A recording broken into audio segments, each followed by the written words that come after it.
هاي المرة عن جد عملنا كب كيكس.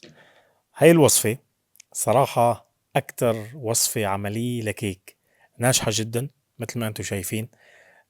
خيار أكتر من ممتاز لللانش بوكس، للأطفال طبعا.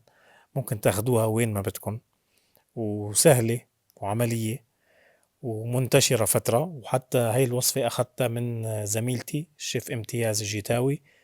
بس راح خبركن المقادير، خليكن معي. محتاجين أول شي 3 بيضات كسرناهن، راح نحط عليهم شوية فانيلا سائلة، و3/4 الكوب من السكر. نضربهم كتير منيح لحد ما يدوب السكر ويتغير لونه مثل ما انتم شايفين. راح ننزل ب3/4 الكوب من اللبن الزبادي أو اللبن الرايب أو الزبادي اللي بدكن إياه. بعدين راح ننزل بكوب ونص من الطحين،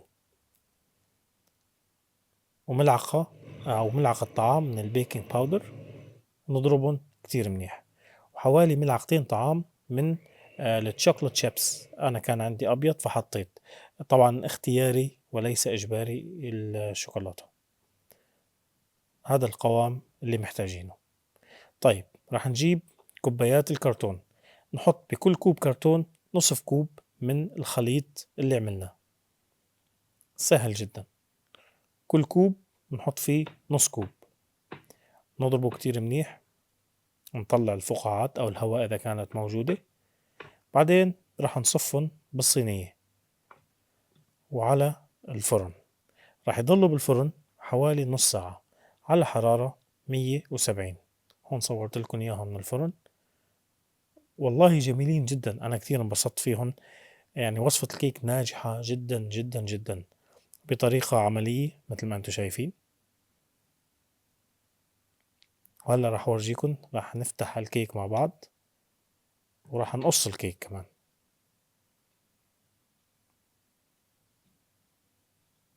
بهالبساطة. طبعا بهي الحالة نحن وفرنا كتير جلي وكتير أطباق وتنظيف صحون وصواني وكتير أشياء. يعني ستات البيوت غالبا يعني فهمانين كتير علي شو عم أحكي. يعني وصفة هيك خفيفة ونظيفة وكتير نظيفة فعليا.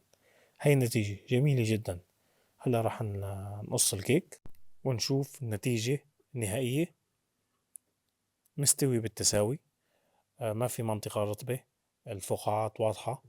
بتمنى تعجبكم الوصفة، ولو عجبتكم شاركوها مع الأصدقاء والأحبة، ولا تنسوا تعملوا لنا متابعة. صحتين وعافية.